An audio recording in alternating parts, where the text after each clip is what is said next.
骨科痛症市場的現況。50歲以上的市民有超過40%有關節或脊椎病痛，是一個非常龐大的市場。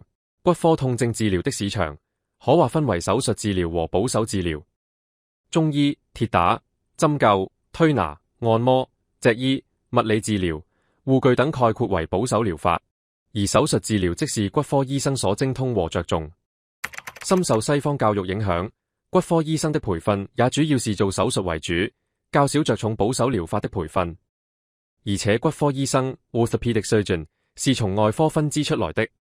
surgeon 這一字亦即是外科醫生的意思，所以他們的培訓和本質都是着重做手術和研究手術為主。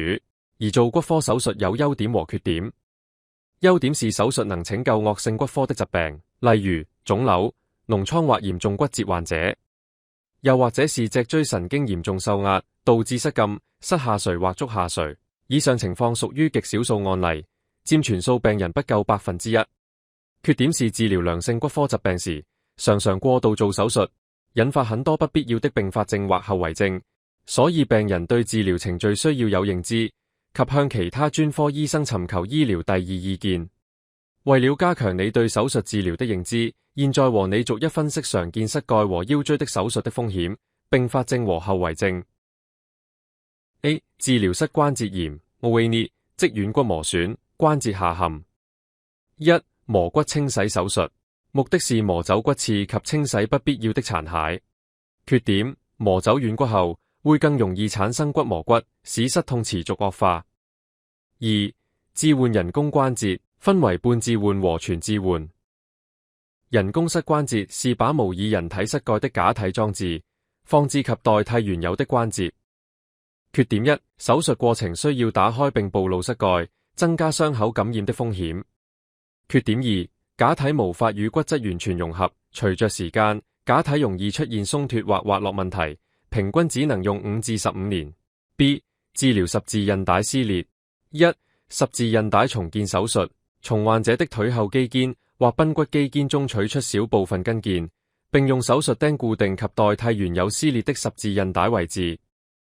缺點1，隨着時間，筋腱沒有血管和血液供應，故此失去代謝功能，而慢慢壞死，並失去彈力或撕裂，平均只能用3年。C. 治療半月板撕裂。1. 半月板切除手術，把撕裂的半月板部分切除。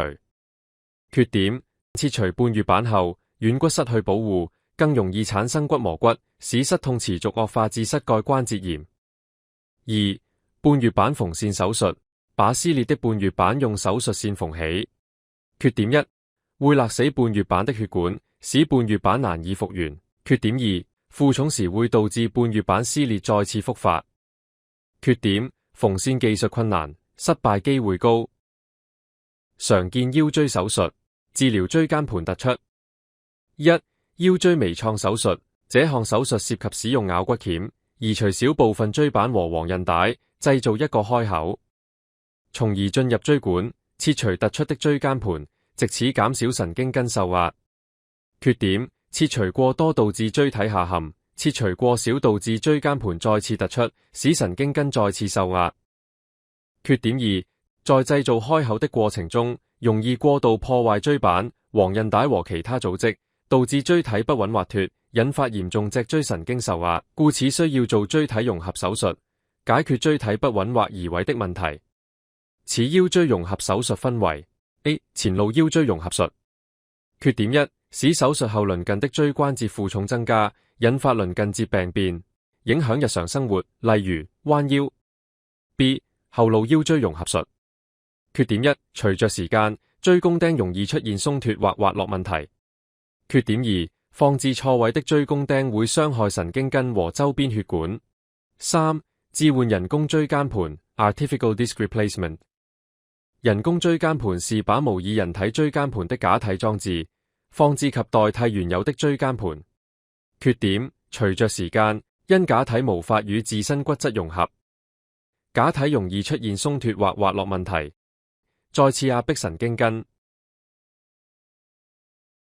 除了手術，醫生常宜打針食藥作治療，例如膝蓋注射，通常包括透明質酸和類固醇。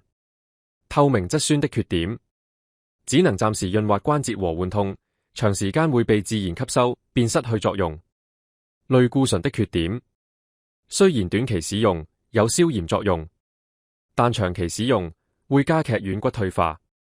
服用止痛藥缺點，長期服用止痛藥會增加胃和腎的負荷，最終導致腎衰竭或胃潰瘍。總括，手術會破壞原生結構和組織，讓關節活動功能失調，所以手術會引發很多負面後果。根據非正式統計，超過99%良性疾病都可以透過保守療法改善，但是市面上的保守療法包括中醫、鐵打、針灸、推拿、按摩、脊醫、物理治療，未能夠精準從根源解決疼痛問題，其中一些沒有長久效能，一些甚至有副作用。由於上述提到的問題，骨科手術經常過度手術治療良性骨科疾病，產生併發症和後遺症。同時，其他保守療法沒有解決根源問題，導致成效不足，且某些保守療法會產生副作用。有見及此，我們開發了一系列攜帶式護具，治療良性骨科疾病，尤其是膝蓋和脊椎。它們精準有效，治療機械性疾病的根源問題。一、治療坐骨神經痛，因椎間盤突出、椎體滑脫或側彎，導致腰椎神經根受壓，引發下肢放射性麻痛。